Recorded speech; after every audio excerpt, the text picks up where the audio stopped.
Hotep, cher Kamit, Il existe des pratiques si sombres que beaucoup préfèrent ne jamais en parler. Pourtant, elles existent.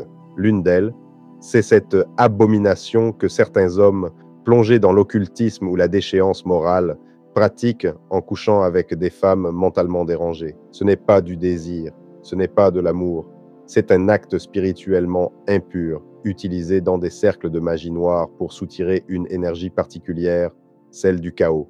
Ces femmes, souvent errantes, instables ou simplement perdues dans un désordre mental, ne sont pas seulement malades du corps ou de l'esprit.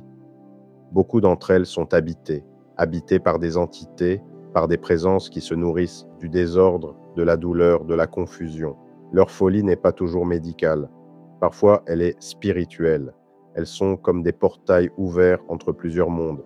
Et certains hommes, surtout ceux liés à des loges sombres ou à des pactes, le savent très bien. Ces hommes recherchent ces femmes parce qu'ils savent qu'en les touchant, ils touchent l'énergie brute du déséquilibre. Ils croient pouvoir la maîtriser, la canaliser, l'utiliser. Mais en réalité, ce sont eux qui se font absorber. Car l'acte sexuel n'est pas une distraction, c'est un transfert d'énergie. Et lorsqu'on s'unit à quelqu'un possédé ou troublé, on lie son propre champ à des forces qu'on ne comprend pas. Dans certains rituels, il est dit que coucher avec une âme fracturée permet de détourner des énergies, de se régénérer ou d'obtenir un pouvoir temporaire. C'est une illusion dangereuse. Ce pouvoir n'est jamais gratuit. Ces entités ne donnent rien sans prendre davantage. Ce qu'elles prennent, c'est ton âme, ton feu intérieur, ta stabilité. Ces pratiques, sous couvert d'occultisme, sont en vérité des mécanismes de destruction spirituelle. Beaucoup de ceux qui s'y adonnent finissent dérangés à leur tour. Ils deviennent nerveux, insomniaques, incapables de prier ou de méditer. Leur regard change, leur aura s'assombrit.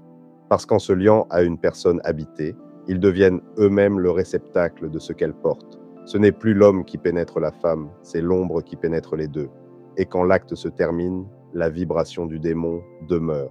Les gens ne comprennent pas toujours que certaines se folles ne le sont pas uniquement par la maladie. Certaines parlent seules parce qu'elles entendent réellement. Certaines rient dans le vide parce qu'elles communiquent avec des plans invisibles. D'autres deviennent soudainement violentes ou séductrices parce qu'une entité s'exprime à travers elles. Ces moments d'agitation sont des instants où la présence spirituelle prend le dessus. Et les hommes attirés par ce type de femmes sentent inconsciemment ou non cette vibration. Ils sont fascinés par ce désordre car il correspond à leur propre déséquilibre intérieur. Coucher avec une femme habitée, c'est ouvrir ton champ vital à une tempête. Tu crois maîtriser la situation, mais dans l'invisible, c'est toi qui es consommé. Ces entités se nourrissent des émotions extrêmes, la peur, la honte, le désir brut.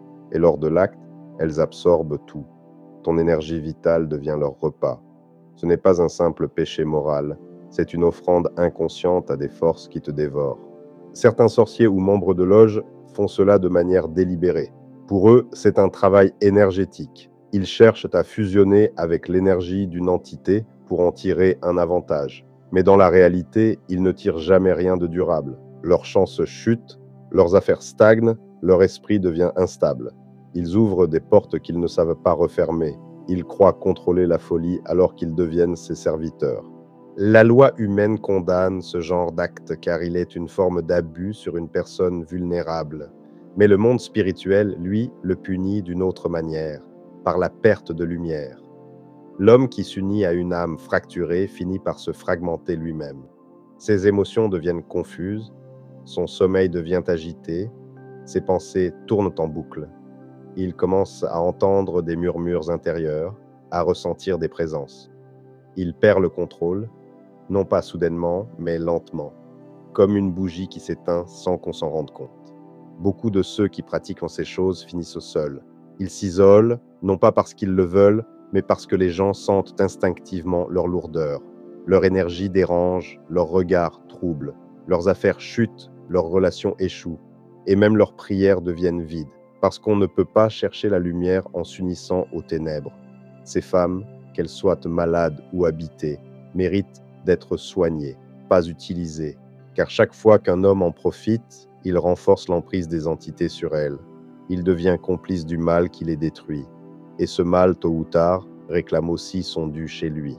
Si tu as déjà participé à ce genre de pratique, volontairement ou non, il faut rompre le lien, le faire en conscience.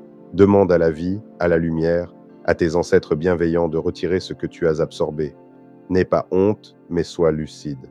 Ce que tu as touché n'était pas une femme, c'était une plaie spirituelle ouverte. Et toi, tu t'y es blessé. Les entités du désordre aiment la sexualité pervertie.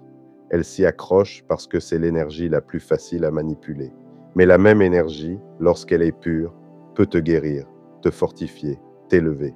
Ne la gaspille pas dans les ombres. Garde-la pour construire, pour aimer, pour prier, pour créer. Le monde est plein de pièges spirituels qui prennent la forme du plaisir. Mais le vrai plaisir, celui de la paix intérieure, ne te vide jamais. Il te nourrit, il te calme. Ce que tu ressens après un acte impur, ce vide, cette honte, ce trouble, c'est le signe que ton âme sait déjà ce qui est juste. Alors garde-toi, éloigne-toi de ces pratiques. Ne touche pas à ce que la folie a déjà marqué.